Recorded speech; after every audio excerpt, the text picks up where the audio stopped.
Hello అండి, welcome back to our channel sisters world. నేను మీ మౌనిక. ఈరోజు ఒక మంచి సమ్మర్ కూల్ రెసిపీతో అయితే వచ్చేసానండి. ఏంటా అనుకుంటున్నారా? బాడీని కూల్ పరిచి ఈ సమ్మర్కి మనలో ఉన్న వేడిని తగ్గించే అండ్ ఇన్స్టెంట్ శక్తినిచ్చే డ్రింక్ అన్నమాట. చాలా యమ్మీగా ఉంటుంది. చూస్తేనే కదా తినడానికి కూడా చాలా యమ్మీగా ఉంటుంది. చాలా టెంప్టింగ్గా ఉంటుంది అనమాట. ఈజీ రెసిపీ, అన్నీ ఇంట్లో ఉండే ఇంగ్రీడియంట్సే. మనం పెద్దగా కష్టపడే అవసరం లేకుండా ఇంట్లోనే చక్కగా బాడీని చల్లబరుచుకునే ఇంగ్రీడియంట్స్ అన్నమాట. Cool ingredients. వీటితోటి మనం మంచిగా పాయసం అనొచ్చు, లేదంటే డ్రింక్ అనొచ్చు. మంచి రెసిపీ అనమాట. ఒకసారి ట్రై చేస్తే పిల్లలు మరీ అడుగుతారండి. అడిగి మరీ చేయించుకొని తింటారు. అంత బాగుంటుంది. మంచి ఫ్లేవర్ ఉంటుంది, అలాగే మంచి టేస్ట్ ఉంటుంది అనమాట. ఈ రెసిపీని అయితే అస్సలు మిస్ అవ్వద్దు. ఎండ్ వరకు చూడండి, చాలా బాగుంటుంది. సో ప్రాసెస్లోకి వెళ్ళిపోదామా?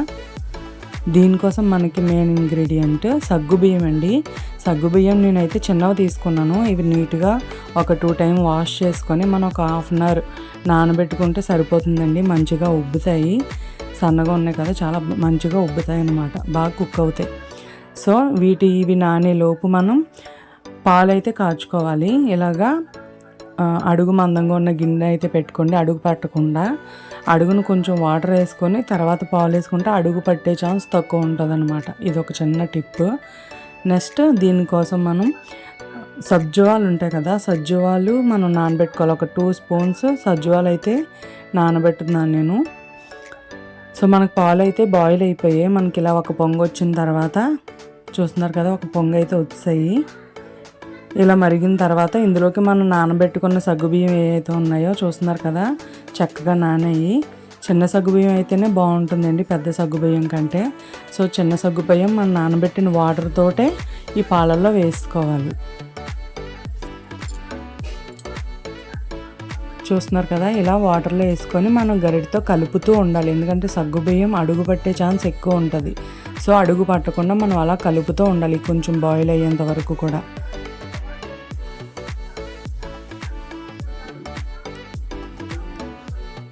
సో ఈ విధంగా మనం బాయిల్ చేసుకోవాలి.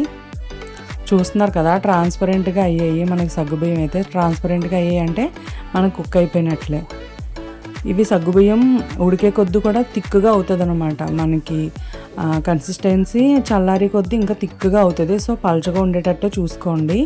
నెక్స్ట్ దీంట్లోకి మనం అయితే యూజ్ చేస్తున్నాం ఏంటంటే కర్బూజా యూజ్ చేస్తాము. ఇది బాడీకి చాలా చలువ చేస్తుంది కదా. సో చలువ చేసే ఇంగ్రీడియంట్ కాబట్టి నేను ఇందులో యూజ్ చేస్తున్నాను.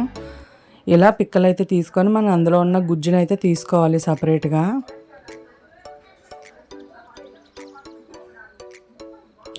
ఇలా గుజ్జునంతా తీసుకొని మిక్సీ చేసుకోవాలి. ఇందులోకి మనం టేస్ట్కి సరిపడేంత, కానీ అందులో కూడా నేను షుగర్ అయితే యాడ్ చేయలేదు. మనకి ఎంత షుగర్ అయితే కావాలో, షుగర్ అయితే షుగర్, బెల్లం అయితే బెల్లం అందులోనే యాడ్ చేసుకోవాలి. మెత్తగా మిక్సీ చేసుకోవాలి జ్యూస్ లాగా. నెక్స్ట్ ఇందులోకి నేను ఫ్లేవర్ కోసం వెనిలా ఎసెన్స్ అయితే వాడుతున్నానండి. ఇది ఆప్షనల్, మీకు కావాలంటే వేసుకోవచ్చు, లేదంటే ఇలాచీ పౌడర్ అనే వేసుకోవచ్చు. ఇది ఆప్షనల్ మాత్రమే. సో ఇవి కలుపుతూ ఉండాలి చల్లారేటప్పుడు, ఎందుకంటే పైన మేగల్లా కట్టేస్తుంది. సో అవి చల్లారుతూ ఉన్నప్పుడు అలా కలుపుతూ ఉండాలి. మనకు పైన పొరలా కట్టకుండా చూసుకోవాలన్నమాట. అలా కలుపుతూ ఉండాలి. సో మనం కర్బూజా జ్యూస్ అయితే చేసాం కదా, ఆ జ్యూస్ని ఇందులో యాడ్ చేసుకోవాలి. ఇందులో బెల్లం యూజ్ చేసినట్లయితే మంచి కలర్ వస్తుందండి. సో మనం పంచదార యూజ్ చేసాం కాబట్టి మనకి లైట్ కలర్ మాత్రమే వస్తుంది. అది కనుక బెల్లం యూజ్ చేసినట్లయితే మంచి కలర్ వస్తుంది. మంచి ఎల్లో కలర్లో వస్తుంది అనమాట బెల్లం కనుక యూజ్ చేసినట్లయితే. సో నా దగ్గర అది అవైలబుల్ లేదు. సో అందుకే నేను షుగర్ యాడ్ చేస్తాను. మీ దగ్గర ఉంటే కనుక బెల్లమే యాడ్ చేసుకోండి. నెక్స్ట్ ఇందులోకి మనం నానబెట్టి పక్కన పెట్టుకున్నాం కదా సజ్జువాలు, చక్కగా నానిపోయాయి. అవి కూడా మొత్తం ఇందులో వేసుకుంటున్నాను. చూసినట్లయితే ఇందులో మనం అన్నీ కూడా చలువ చేసి ఇంగ్రీడియంట్సే వేసాము. ఇది కనుక తీసుకుంటే ఇన్స్టెంట్ ఎనర్జీ అనమాట. చాలా అంటే చాలా రిఫ్రెషింగ్గా ఉంటుంది. ఎంత టేస్ట్ ఉంటుందంటే అంత టేస్ట్ ఉంటుంది అనమాట. ఒక్కసారి ట్రై చేయండి, చాలా బాగుంటుంది. ఇది ఫాస్ట్గా కూలింగ్ అవ్వడానికి నేను ఐస్ క్యూబ్స్ అనేవి యాడ్ చేసుకున్నాను. లేదు మాకు పర్వాలేదు అనుకుంటే కొంచెం వెయిట్ చేసినట్లయితే మనం ఫ్రిడ్జ్లో పెట్టుకొని ఒక 1 అవర్ తర్వాత సర్వ్ చేసుకున్నా బాగుంటుంది. సో నేను ఇలాగా ఐస్ క్యూబ్స్ వేసిన తర్వాత నేను ఇలా సర్వ్ చేసుకున్నాను అనమాట. ఇలాగ కప్స్లోకి తీసుకొని అందులోకి మనం చేసుకున్న ఈ జ్యూస్ని అయితే వేసుకోవాలి. అందులోకి నేను పైన అయితే డ్రై ఫ్రూట్స్ అనేవి కట్ చేసుకున్నవి వేసుకుంటున్నాను గార్నిష్ కోసం. మీకు కావాలంటే అందులోనే డైరెక్ట్గా వేసుకోవచ్చు.